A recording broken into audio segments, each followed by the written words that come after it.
Uh, Thank you, madam. And we will move to the next session, cataract and IOL, part one today. And with me is the co-chairman, Shirish Torat, convener, Dr. Sean Chinsole, moderator, Dr. Rahul Bele. And thank you, Moscon team, and thank you, Ragini madam, sir, for giving this wonderful opportunity to present again back to FECO. And today we will start. It's that very different variety of cases we are seeing. All the speakers are with us. I think Dr. Rahul Bele is ready. Yes, sir. Yes, very good. Yes, sir. Dr. Rahul is from Mumbai.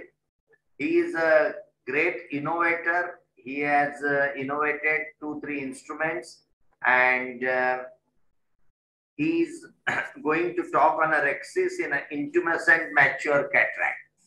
So, Rahul, please. Am I audible, sir? And yes. Is my screen visible? Yes, yes, perfect.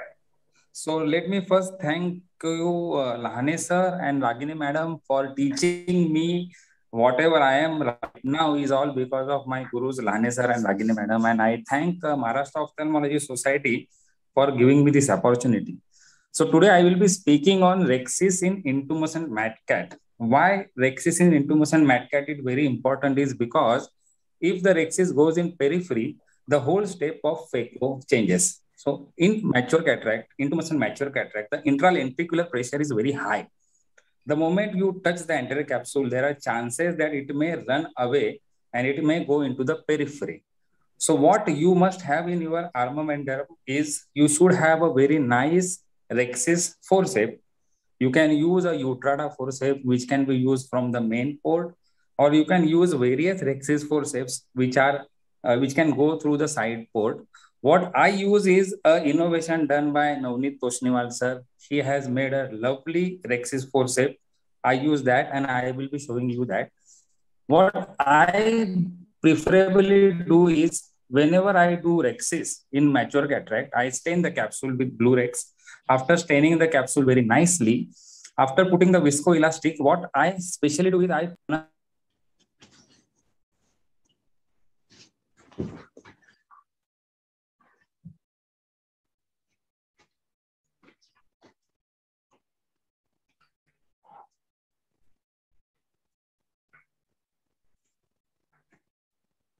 I think, Rahul, we cannot hear you. Rahul, you are mute. Rahul, are you talking or just showing? No, he's muted, I think. He's supposed to talk, but he's muted, Rahul. I think. Rahul, are you listening?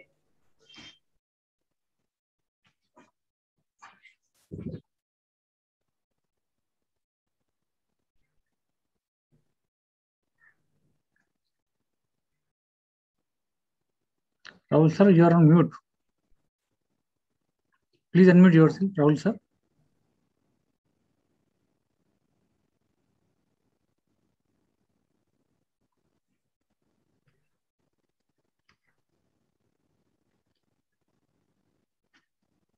I think somebody has to call him and tell him.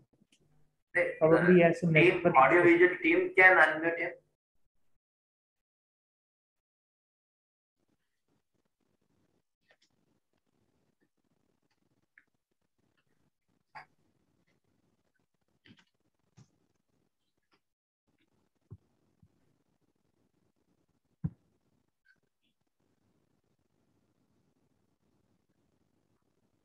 Hello.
Shirish, Rahul sir hello.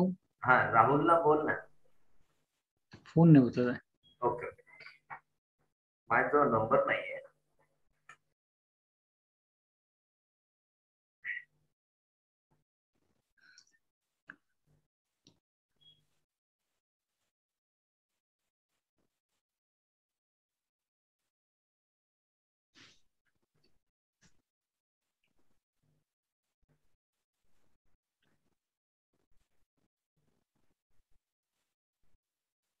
Rahul. Yes sir. Audible नव्हता. Audible नव्हता. हा नाही ना, Audible नव्हता तो. हो. I think there was some net issue. At least you can show the one clip little bit, this audio. Sir, I will again share it if you permit me. Whatever the important points, please go ahead. Yes. Yeah. One surgery you can share. Yes. Yeah, start with this, please. Again mute. Rahul, unmute कर. शिरीष परत तो unmute झाला. Rahul sir. परत unmute झालाय.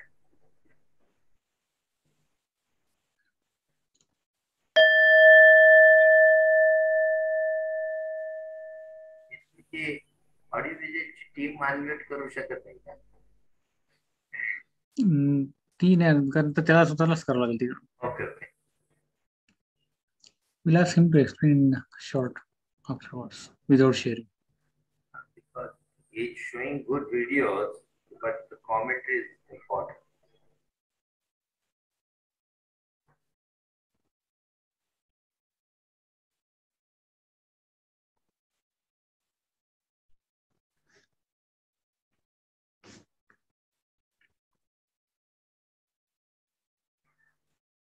Was it okay, sir?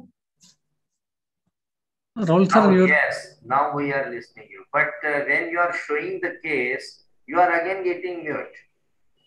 Sir, I think there is some issue because I am right now out of Maharashtra, so there is some network issue. No problem. Can you just? Sir, I can. Yeah. So what is the most important? Basic principle. Yeah. Whenever you are doing a Rexis in intumescent MATCAT, basically the intralenticular pressure is very high. So you have to debulk the nucleus and reduce the intralenticular pressure so that the Rexit should not go into the periphery. What I prefer is I use a very fine Rexis forceps, which is designed by our own Navneet Tosniwal sir. It is a wonderful instrument. It has an angulation like a needle, and the tips are very fine so that you can do Rexis through side port. I usually try to debulk it with the help of 26 number needle. I try to suck the fluid out of the nucleus. But before doing this procedure, I put a blob of high viscosity solution on the anterior capsule and try to make the anterior capsule flat so that whenever I puncture the anterior capsule, it should not go into the periphery. That is my principle. So this way, I try to do a spiral Rexis slowly and steadily. I continue with my Rexis. And once my spiral Rexis is done, whenever if the Rexis is smaller, I try to put the viscoelastic substance again and give an extension with the help of MVR scissor. And then I continue it and continue with a larger size of the Rexis.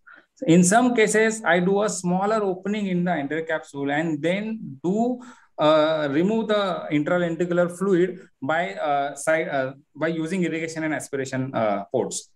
And then again continue with the extension of the Rexis. So these are my tips for doing Rexis in mature cataracts, intumescent MATCAT. What is the specific viscoelastic you are using?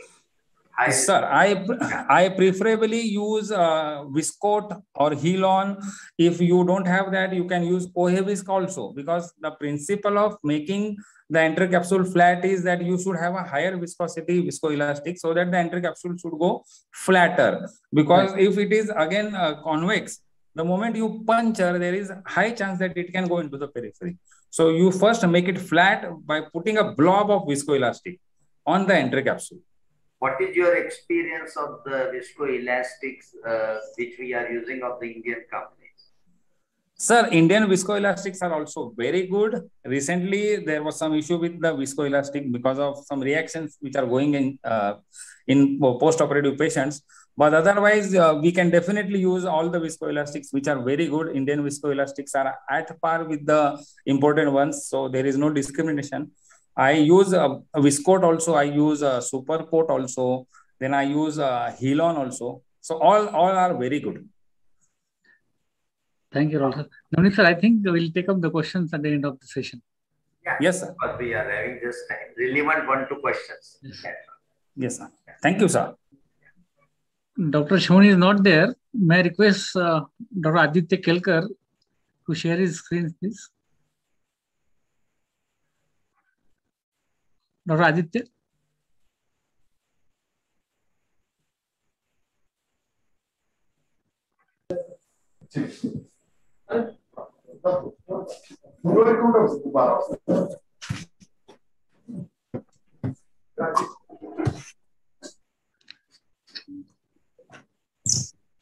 Hello. Yes. Welcome, Dr. Aditya. Good afternoon, sir. Shall I share the screen? Yes. Dr. Aditya sir is a Raymond, the complete man, doing all the surgeries right from cornea to retina. Welcome, Dr. Aditya. Thank you, sir.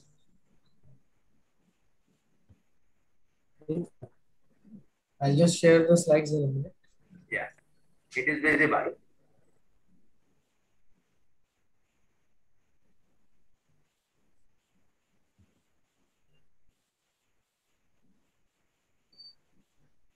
Okay. So my topic today is 3D heads-up cataract surgery. So as you know, this is how the system looks like. There is no microscope binocular system that is used here. And while we are operating, the surgeon is seeing on the large TV display, so that that's how the 3D surgery actually happens. The digital microscope works. So cataract surgery has seen a lot of progress in terms of phacoemulsification machines. As you know, they have also evolved over the time, and now we are even doing femtolaser cataract surgery. And same is the case with the lenses. They have evolved from monofocal implants to multifocals. And the operating microscopes have also changed. You may remember in the past, there used to be only 1 or 2 step magnification microscopes, to now the microscope which has a zoom facility, later on the enhanced red reflex. And now we also have a digital microscope which enhances the visibility of the surgeon and also increased depth as well as increased resolution of the image. At the same time, it also helps us as surgeons.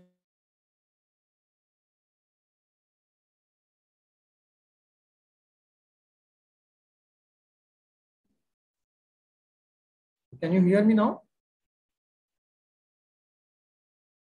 Okay. Yes, Adit. We can hear you. So we did perform, when we had this equipment installed with us, we performed a small study to find out how this instrument that has been introduced in our hospital is working with us.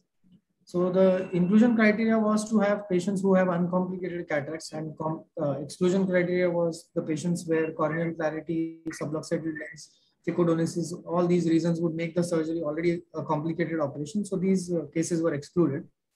After explaining the pros and cons of the new system, the patient who opted for 3D systems underwent surgery with 3D system. Those who did not opt for this microscope underwent surgery with a conventional microscope, and the recruitment of 100 patients was aimed at. And once it was achieved, we stopped recruiting the patients in this study. So like in all other studies, we also included the patients having we recorded the best corrected visual acuity slit lamp. Then the grade of cataract, dilated fundus, biometry, and ultrasound tachymetry was all done. Phacoemulsification performed under topical anesthesia. And we also recorded the parameters like incision type, pupillary size, capsular excess margin, complications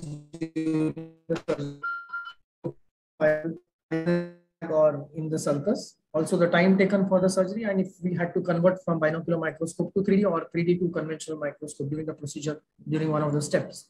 At the end of each surgery, a surgeon had to write down his experience, and we had a sheet called as NASA Workload Index, in which we assessed the mental demand, physical demand, temporal demand.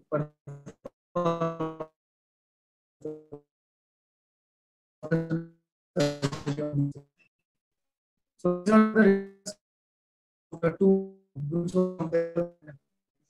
Same is the case with the gender. There were two surgeons, myself and Dr. Zai, and we performed roughly 100 cases with the conventional microscopes and around 50 cases with the three-dimensional microscope.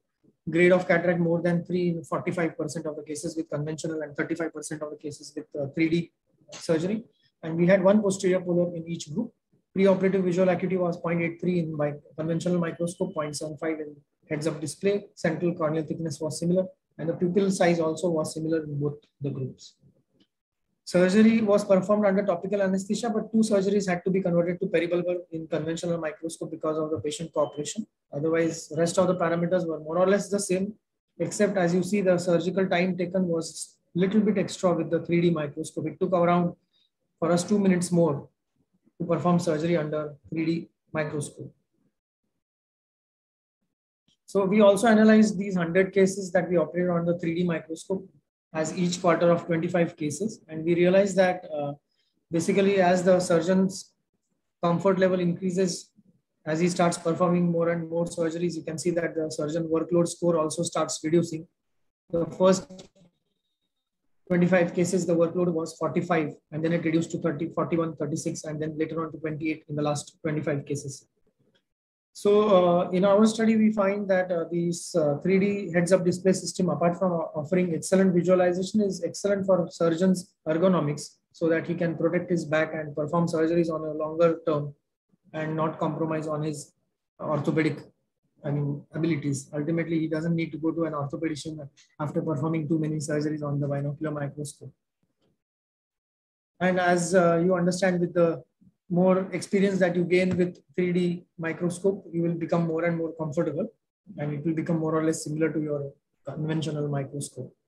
Of course, there is a cost involved to this microscope, and cost benefit analysis needs to be done by every practitioner to justify this added cost of the visualization system before this can be adopted to one's individual practice. Thank you.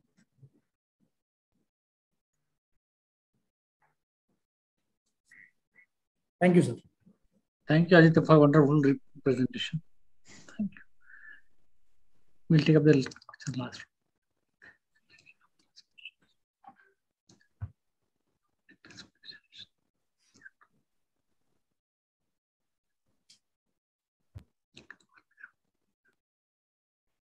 Our next speaker is none other than our chairman, Dr. Navneet Toshniwal, sir, a prolific phacosurgeon, a teacher, and I've seen him doing phacos from 1994-95. Navneet sir has invented, so many small things which are helpful in day-to-day phacosurgeries. What do you know, sir? Thank you, Shirish. Thank you, all the team of MOSCON, Scientific Committee Chairman Ragini Madam. Today I'm going to talk on a hard cataract. I will share my screen.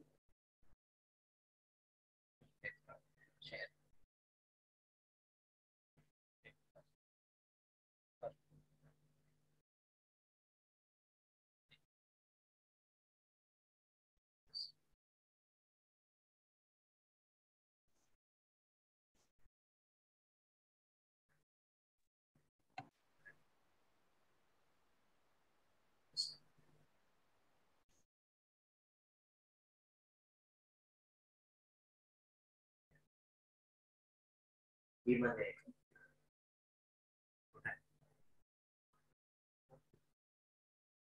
just a minute, Shirish.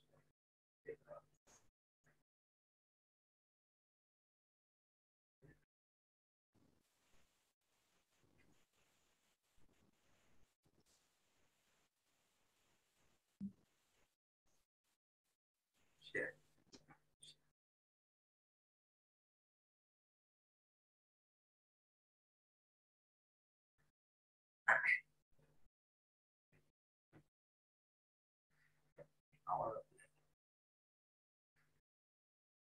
Uh, Yes, sir. visible? Visible, And yes. I am Yes. audible? Yes, sir. Okay. So it is a just 6-minute video clip, unedited I have kept. As Rahul has rightly mentioned, these are the innovations just come with the experience, and this is the microrhexis forceps.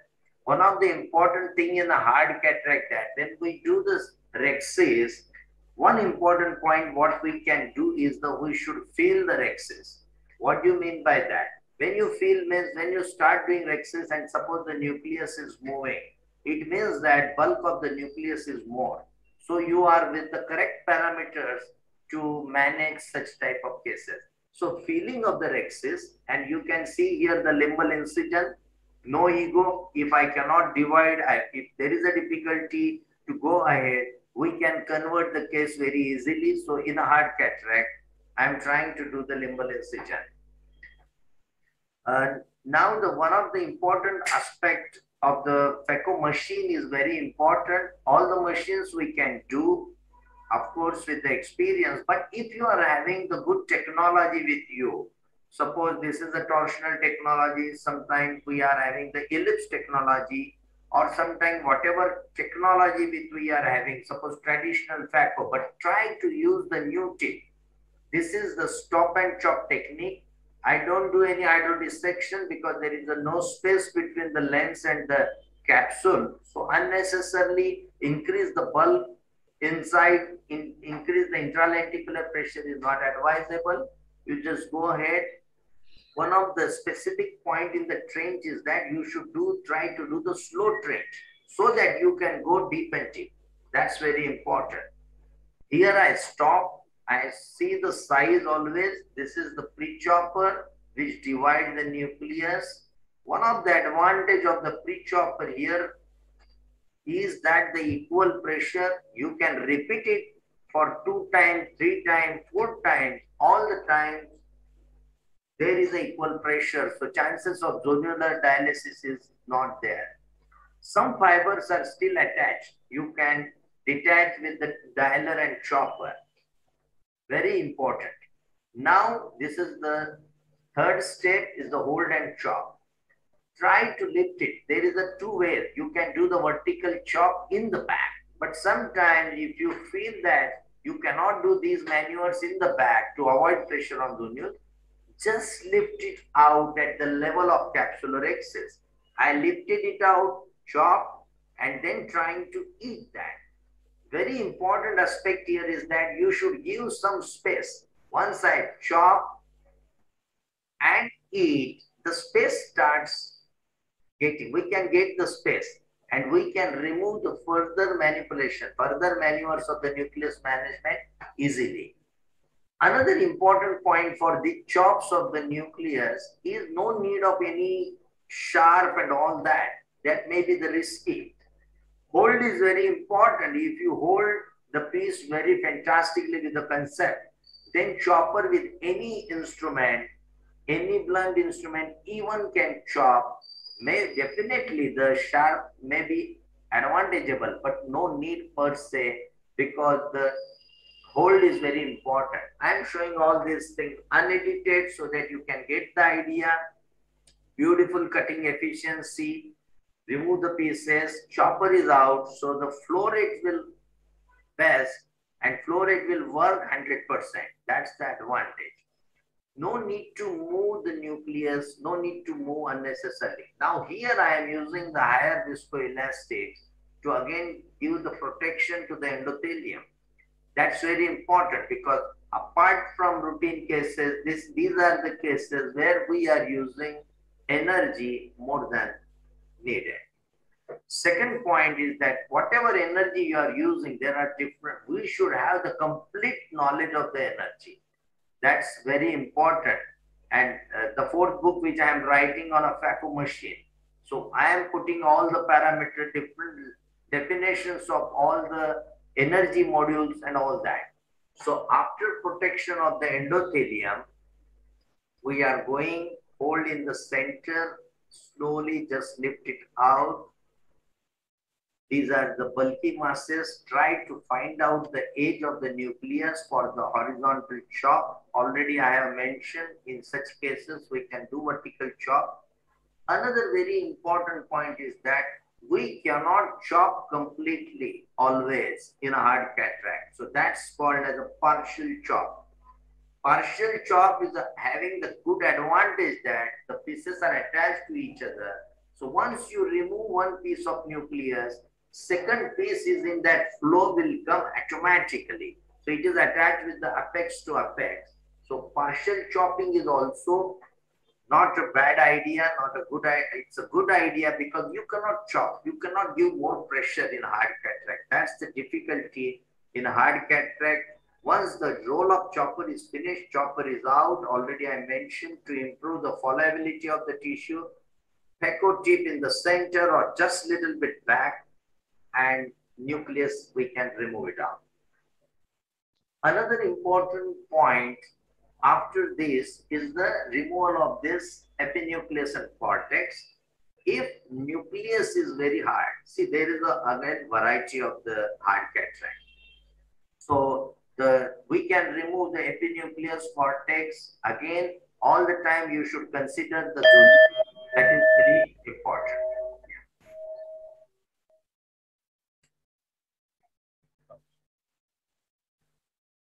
So these are some of the points and tips that machine is important. All the knowledge of the energy modules are important.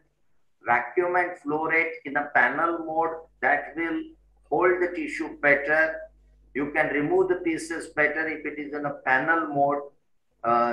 Here we have to practice keeping the flow rate in a panel mode also and be in a center, because we are working at a higher parameters. So when we are moving away from the center, you have to cut down the parameter very gently. Otherwise, there is no specific difficulty. But of course, the indication is important. Hard cataract with the bad cornea, very, very hard cataract, shallow AC, we have to avoid still. And hard cataract with good cornea, dilated pupil, these are the very important criteria. And size of the nucleus, which I notice always that if size of the nucleus is adequate for you to remove this hard cataract, that will be your surgery will be the asset. That's all. Thank you. Thank you for your patience. Excellent presentation, sir. Thank you, sir. What is the choice of viscoelastic for such cases of yours?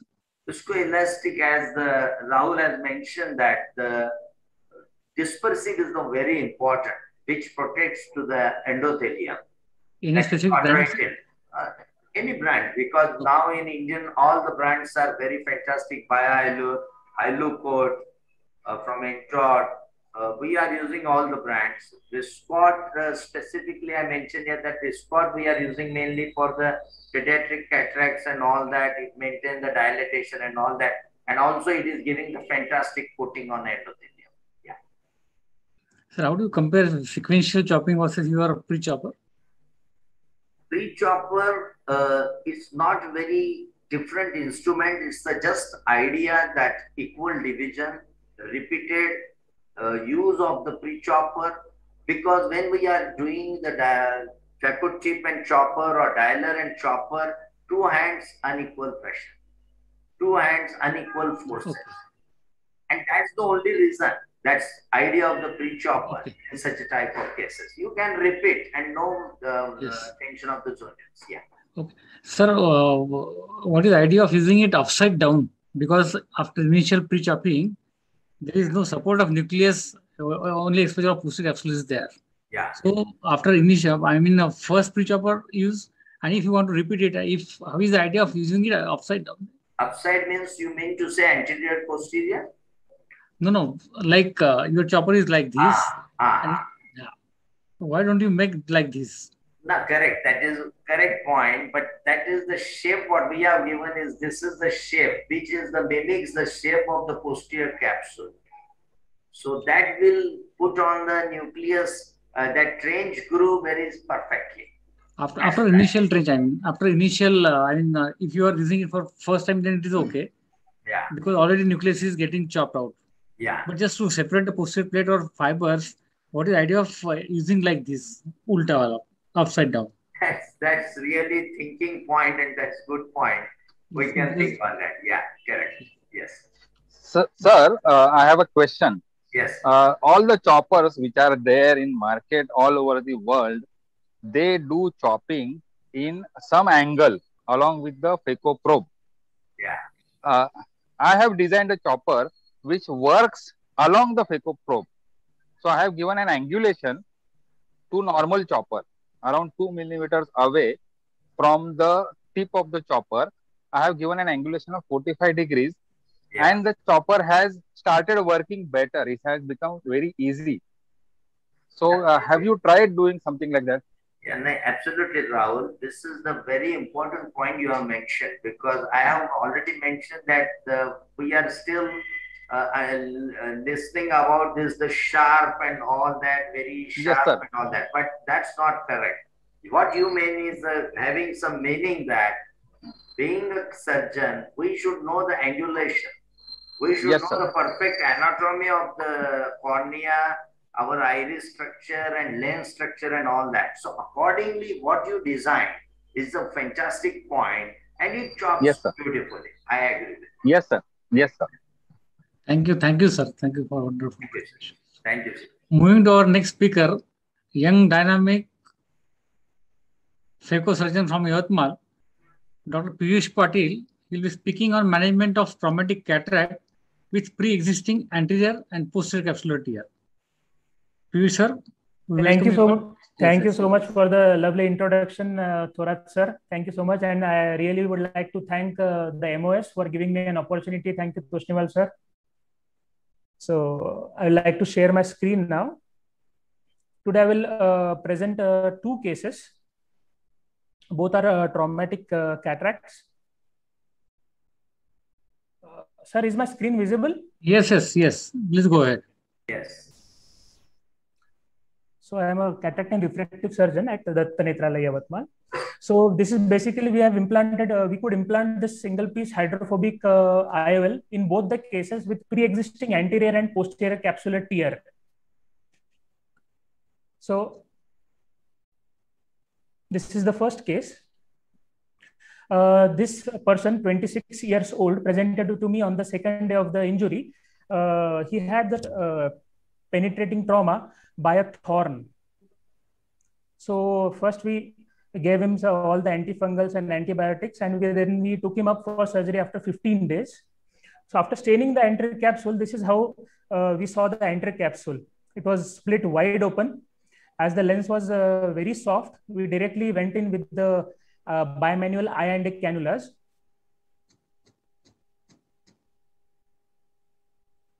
The surgery is being done under topical anesthesia itself.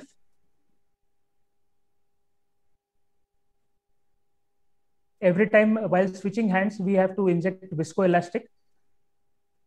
And I have created a third port for better access because I have not done the rhexis yet. I'm just going in through the split wide opening of the anterior rhexis margin. As you all can see, this is the split wide open split rhexis margin.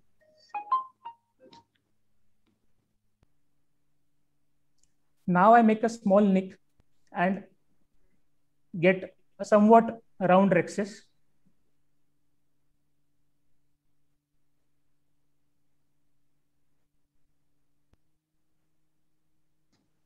Same we do on the other side.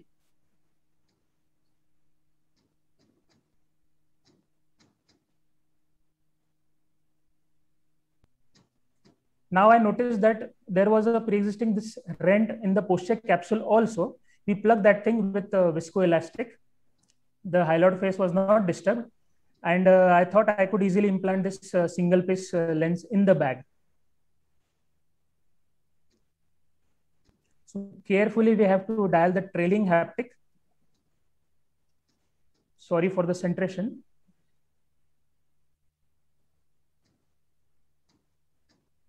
So I could get both the haptics in the bag and the IOL is also in the bag. I did not do a optic capture or anything like that. The lens is very stable in the bag.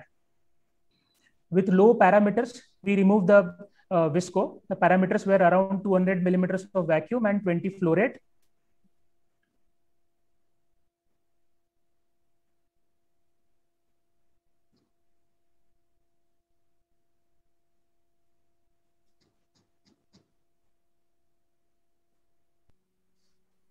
I do put triamcinolone at the end of each surgery, and especially in this case to see if there was any vitreous. And yes, there was some vitreous coming in from one side.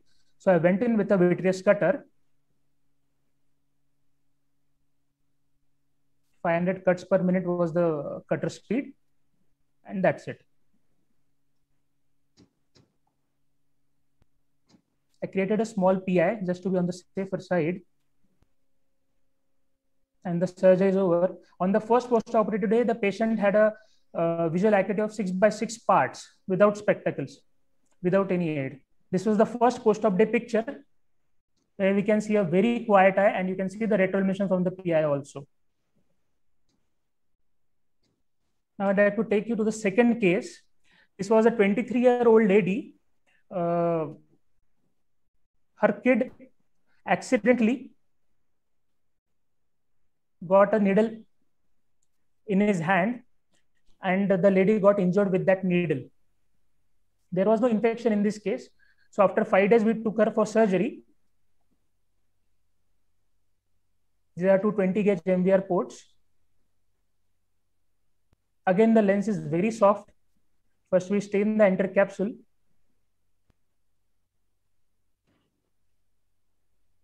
And this is how the capsule was looking.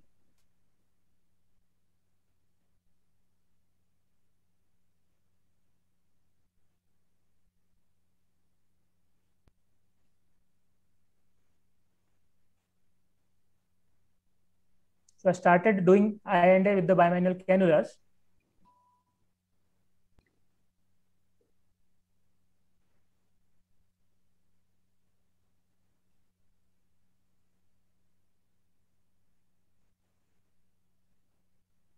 You have to do this very cautiously because you don't know till what extent the needle has penetrated in the eye. We had done a B scan for both the cases.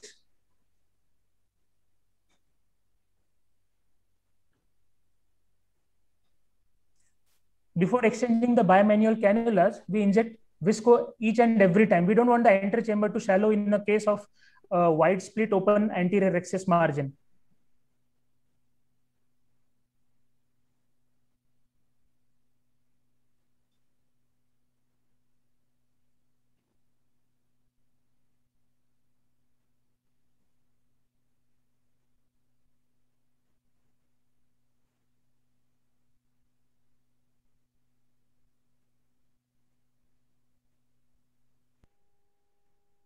For better access to the difficult areas, we can create 2, 3, 4 MVR ports also. At this stage, I again notice posterior capsular tear, pre-existing posterior capsular tear, right about here. But first, I would like to create the anterior capsule rhexis. So we are doing just that. Giving nicks on both sides and creating a somewhat round rhexis.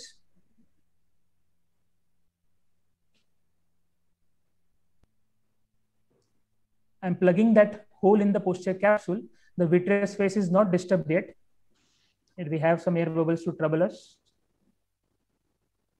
But the first haptic should go exactly the capsular fornix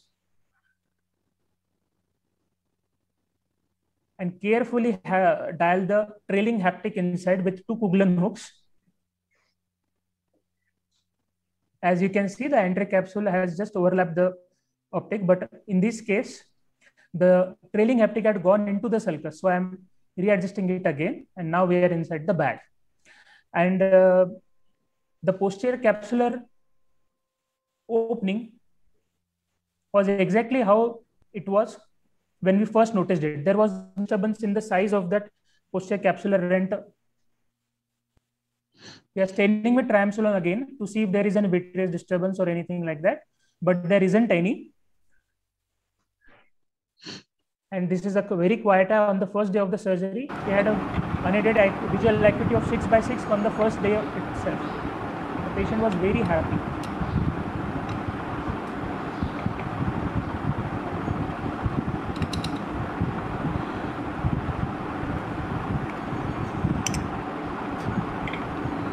Very quiet eye.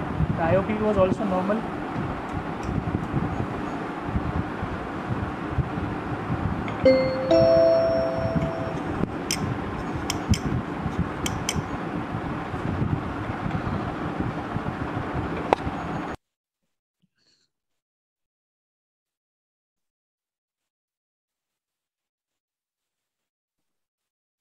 Thank you so much.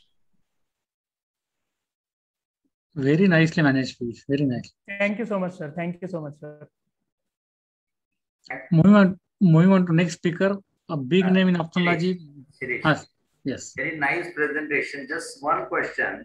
Yes. Yes, sir. The different signs. What are the different signs?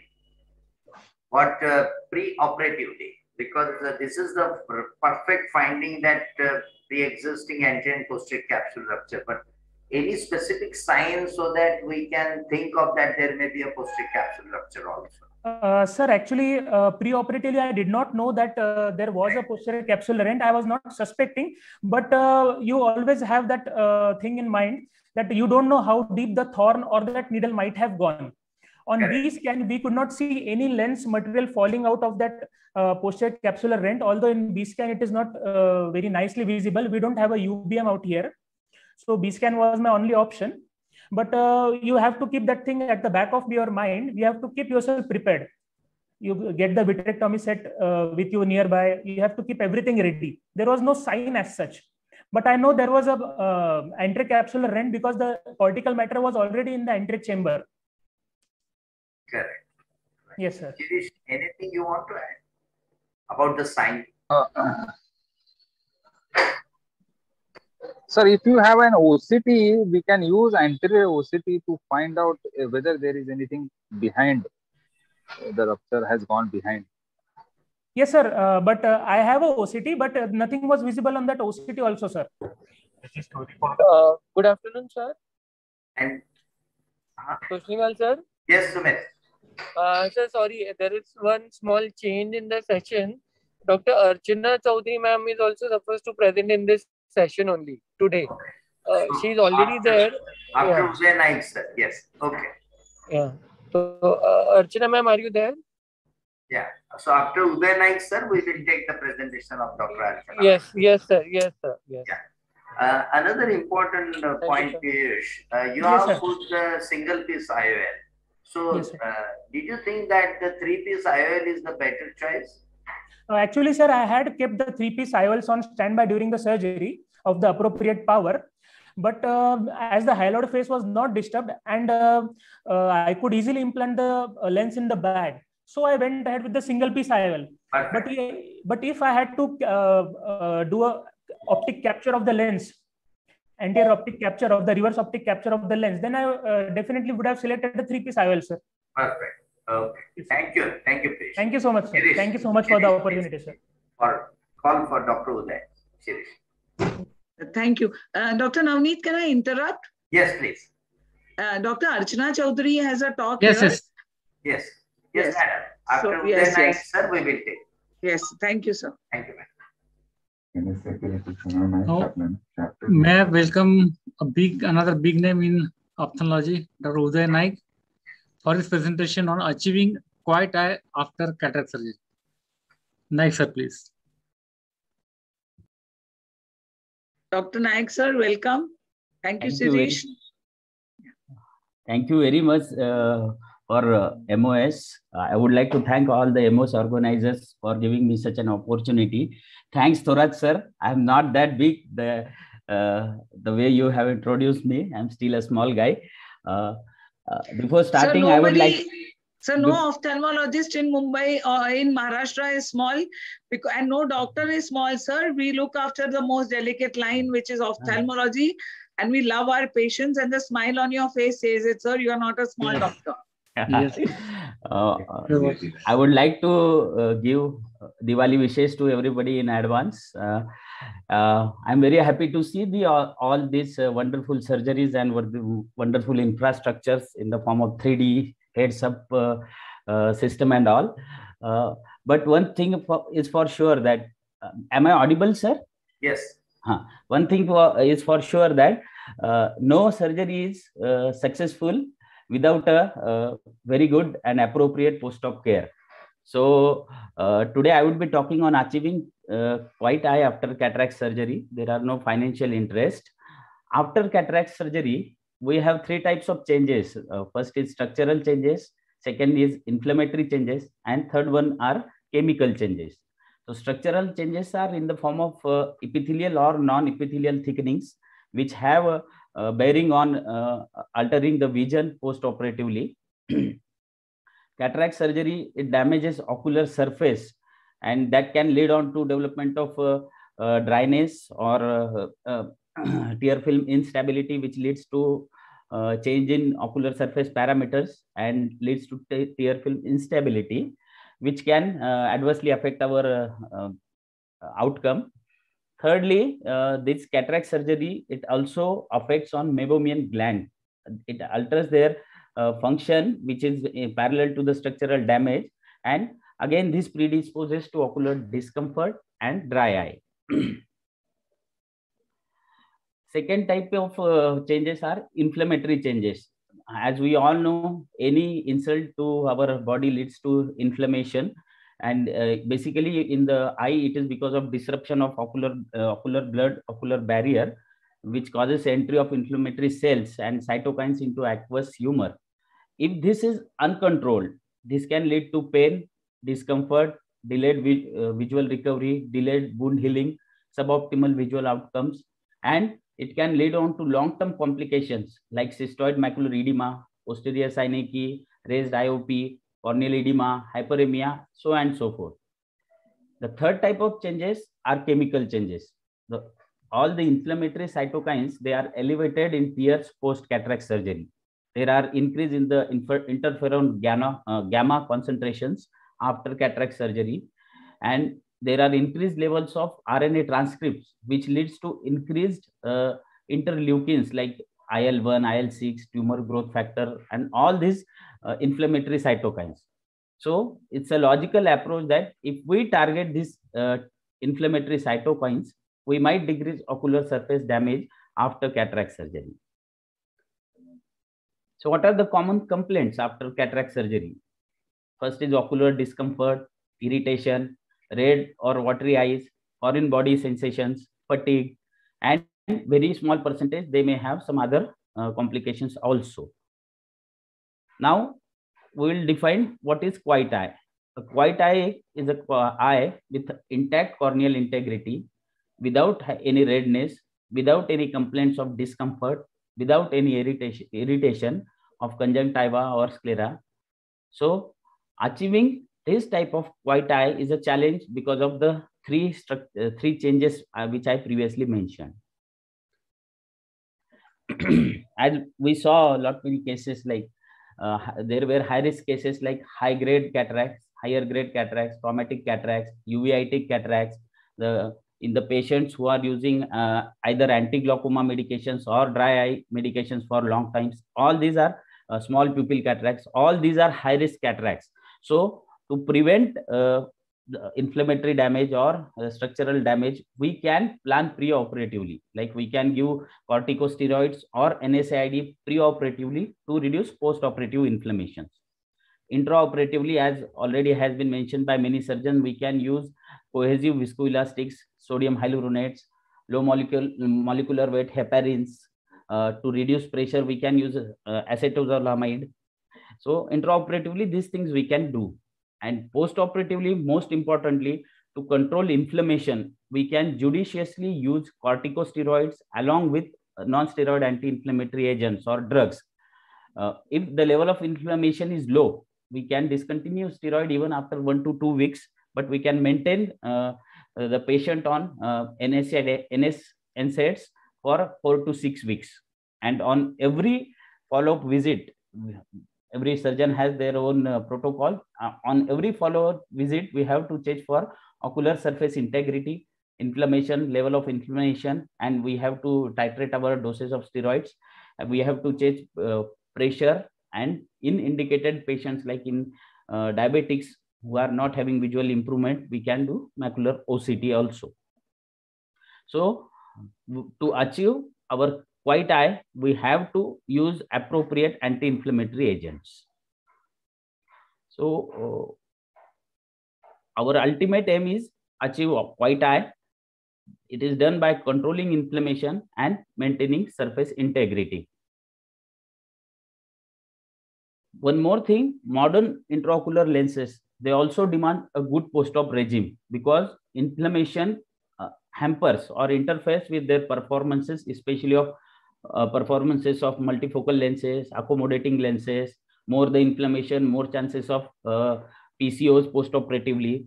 So topical anti-inflammatory medication is important, especially in such premium lenses, and to get a good outcome from the surgeries.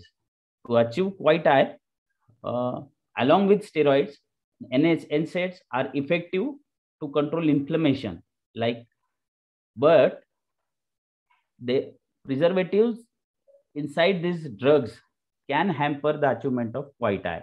How? We will see. Preservatives may increase complications because they have issues with wound healing, comfort, and vision recovery. So we need to consider the effects of preservative on the ocular surface, and we need to go for newer preservative drugs so that we introduce less of damage. So these are the common NSAID which are used most commonly. I think nowadays everybody is using Nepafenac, which rightly has lowest concentration of BAK, so that the side effects are less. This is the chart showing all the preservative which are mostly detergents, oxidatives, and chelative agents, and their disadvantages or then their bad effects on the eye. All the bad effects are on the cornea, conjunctiva, and tear system. So what is a good preservative? A good preservative is a highly effective antimicrobial with broad spectrum of activity against all gram-positive, gram-negative bacteria, as well as against fungi. As well, it improves the penetration of drugs. But for in case of this Nepafenac, Nepafenac itself is a very highly lipophilic. So it doesn't need a preservative for increasing its penetration. So as discussed, chemical preservative, they affect ocular surface integrity. They act adversely on tear film, every layer of tear, it decreases goblet cell density, it decreases mucin production, it increases aqua tear evaporation. Also, it causes epithelial toxicity, it causes epithelial breakdown, and in conjunctiva also, it leads lot many adverse effects, like it agglutinates or it accumulates inside the conjunctival cells. It leads to allergic reactions. So chemical preservatives, they induce inflammations, and so to tackle this, nowadays the newer preservatives are in the form of I am rushing through this because I want the message which I want to communicate is that this Nepafenac is a best NSAID nowadays available because it's a prodrug and it is highly lipophilic, and it doesn't require high doses of preservatives inside it. And what are the newer preservatives available in the market so that we can avoid all the side effects of the preservatives? Those are purite preservatives, which are good bactericidal, fungicidals. They have no documented toxicity in mammalian cells, and they dissipate into components normally found in tears. So they are less epithelial toxic. Their tolerability profile is very good, and patient compliance is also good. To summarize, achieving quiet eye after cataract surgery is very important. Topical NSAIDs are useful for controlling inflammation, but preservative may have adverse effects. So Out of the preservatives, BAK is found to be more notorious, and newer ones like Purite, they are novel alternative to chemical preservatives. So thank you very much for giving me such an opportunity. Thanks a lot. Very nice presentation, sir. And it is important, post-op, the regime is important, and you have covered up many good points. I will call the Dr. Archana Chaudhary. Yes. Please unmute. Yeah. Hello, sir. What is the topic, madam? My topic is on toric IOLs. Can I share my screen? Yeah. What is any specific, just toric? Yes. Or any specific Yes, sir. point?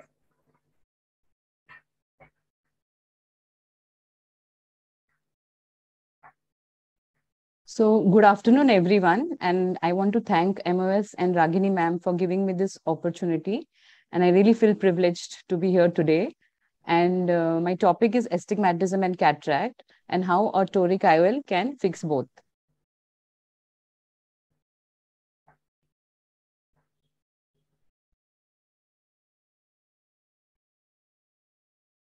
So moving. Right. You are audible and you can go ahead.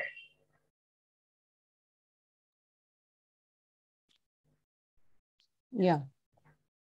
So as we know that astigmatism is very common before and after cataract surgery, and the kind of surgery that we are doing today, even the surgeons that we had, Dr. Kelkar showed, is more of a refractive surgery, and almost 1/3 of the patients undergoing cataract surgery have astigmatism of 1 diopters or more. 22% have more than 1.5, and about 8% have more than 2 diopters. And everything that we do on cornea also leaves surgical induced astigmatism. So when we are doing bilateral toric IOLs, it gives a high level of spectacle independence. Another alternative is limbal relaxing incision, but it is very limited amount of correction, and the outcomes are unpredictable. So here with toric IOLs, we are killing 2 birds with 1 arrow, both cataract and astigmatism. When we see the history, Shimizu et al. Was the first one to introduce in 1994, and that was an unfoldable toric IOL. But the problems were that this 20% IOL rotated up more than 30 degrees and 50% rotated more than 10 degrees.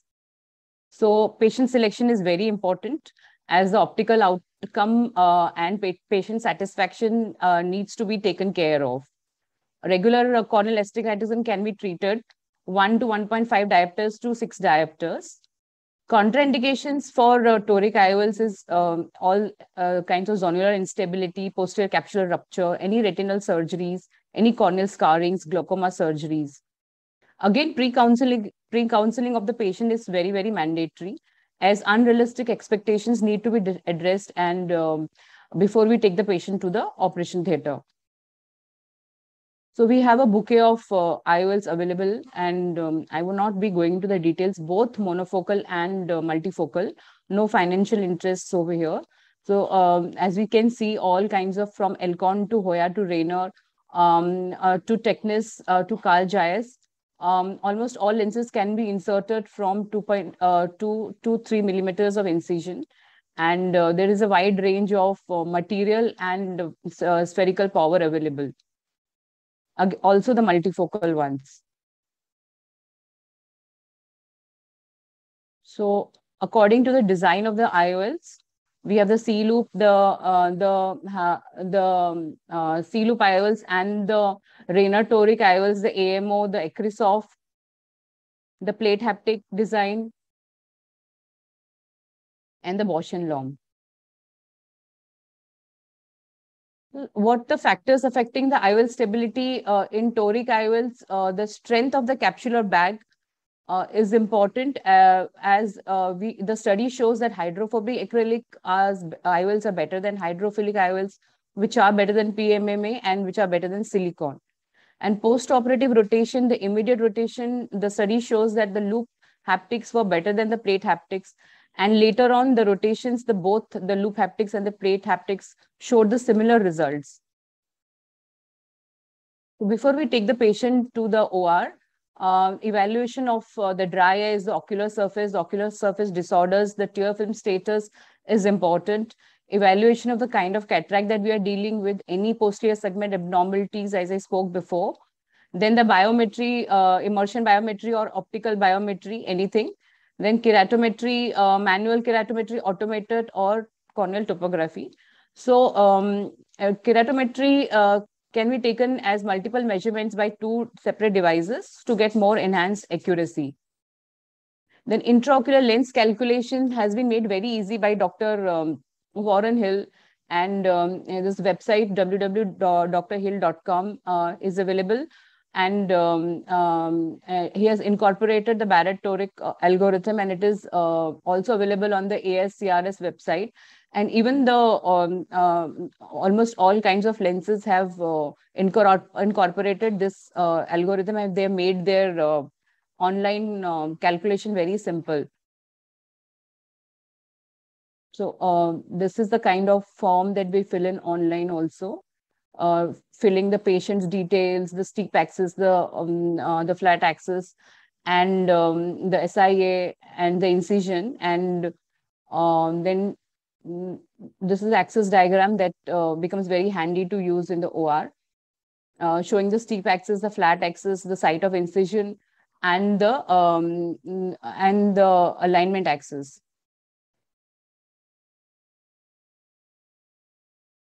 So again, before taking the patient to the OT, the reference marking, the corneal reference marking are done strictly in the sitting erect position, as from supine to from sitting to supine position can induce some amount of cyclotorsion. And refresh markings are done at 3 o'clock, 6 o'clock, and 9 o'clock position. 9 o'clock markings, and most commonly it is done at 3 o'clock and 6 o'clock. So these are freehand techniques, can be also done with the bubble marker, pendulum marker, electronic marker, and smartphone. So in the operation theater, then we do the target axis marking by the corneal meridian markings. So this is the slit net marking. The slit beam is moved from left to right or from up to down, and where the corneal reflex superimposes the slit beam is the point where we can mark our axis by a marker or with a needle.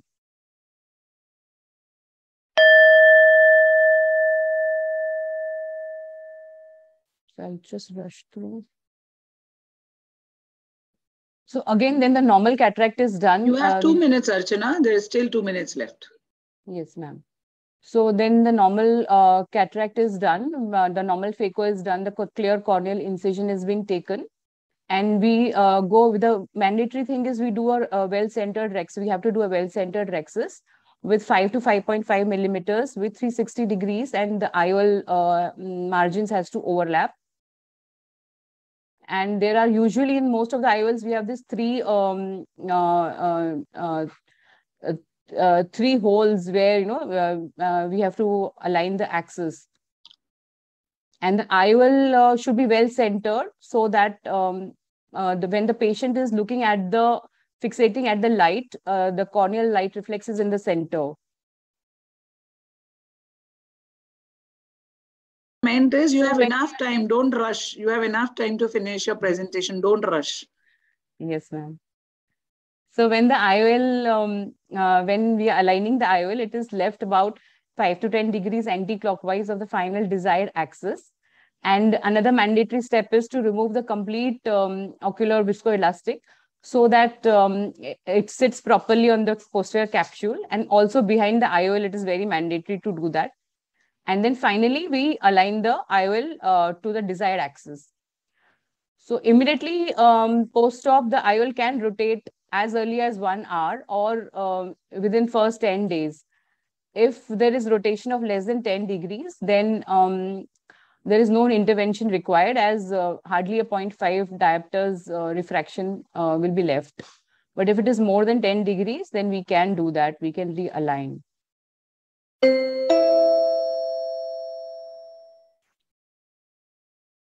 So before starting the cataract surgery, the degree gauge is again is used and the desired axis is marked with an axis marker.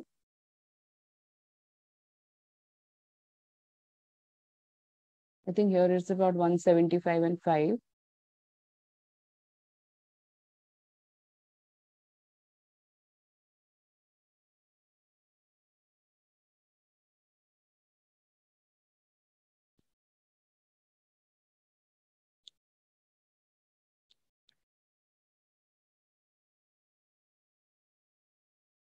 So when the IOL is inserted, it's rotated but left behind about 10 to 15 degrees from the actual desired axis.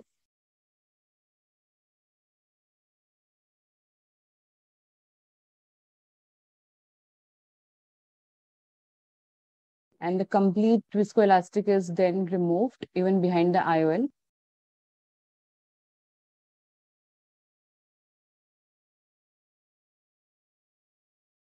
And the final alignment can be done with the aspiration cannula in the eye and gently nudging it towards the desired axis, or you can use you can also use a dialer. The corneal hydration is then completed. The eye can be left a bit soft in this toric IOLs.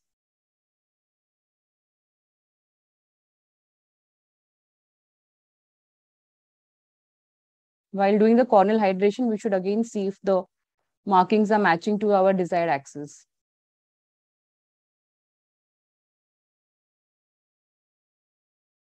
So to sum it up, bilateral toric implantation shows high percentage of spectacle independence, which leads to binocular emmetropia.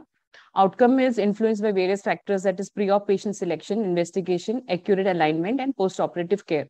And we now also have this newer customized IOLs, that is by IOCare Ultra Smart Toric. No financial interest again here.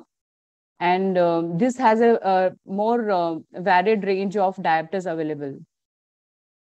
So thank you. Thank you, madam. Thank you, sir.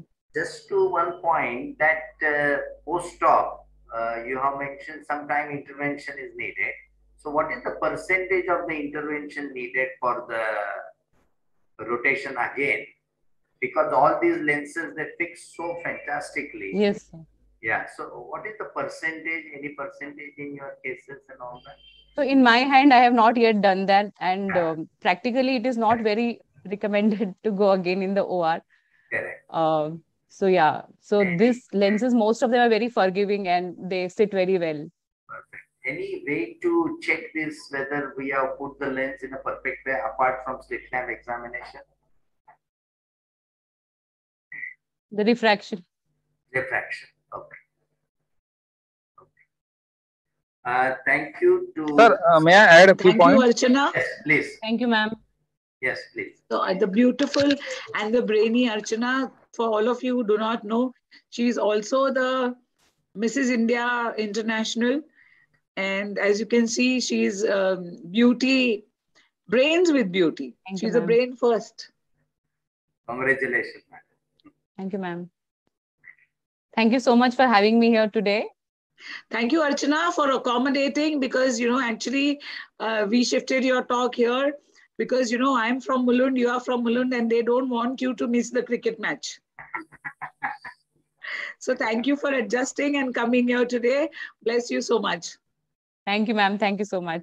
Any points to be added? May I have 1 minute for adding few points? Yes, Rahul. Yeah, in myopics, whenever I do torics, I prefer to put a CTR ring so that the back gets stretched and the post-operative rotation of the intraocular lens is less. Because somehow in my hands, whenever I had put in myopics, I had got few, rotations. So after putting a CTR ring in myopic patients, the rotational stability was quite good. This is one point. And another is whenever we do marking in operation for torics with the help of bubble, there is no instrument which can measure the head position, whether the head is upright. So I had searched Google and did lot of research, but never found any instrument. And somehow I designed an instrument for aligning the head. So after using that instrument for head alignment and then marking, my results were almost plano, means 0 to 0.5, almost in 96% of cases. So I have applied for the patent, Indian patent for that head aligner. Fantastic. That's very important point. So just to sum up, and I'm thankful to firstly the Ragini madam to giving us opportunity, then Dr. Shirish Thorat, Rahul Belle, who is co-chairman and moderator for this session, all the speakers. And one of the best point is that it's the session of all the variety of cases, hard, traumatic, post-operative, quiet eye, new advances by Aditya, and innovation of instruments in the intumescent. So it's and toric. So that's we will sum up here, madam. And thank you for attending, and thank you all the speakers for stick to the time and the great session. And thank you, Ragini madam. Thank you, Navneet. Thank you, madam. Thank you, Lahane sir. Thank you, Ragini madam. So, Navneet and I are the same age, same batch. We are partners in crime with a common guru, Dr. Lahane sir. Thank you, Navneet, for a wonderful session and accommodating with us in getting the session late. Thank you, Navneet, for leading the session so well. Thank you, Dr. Uday Naik ji. Thank you, Dr. Piyush, Dr. Aditya, Dr. Rahul, Dr. Archana. It's been like a family get together. Dr. Aditya, Dr. Shon, and everybody present here today and accommodating with us. Be safe, take care, and a very, very happy Diwali to you. Love you all. Thank you, madam, and happy Diwali to you too. Happy Diwali to all. Thank you.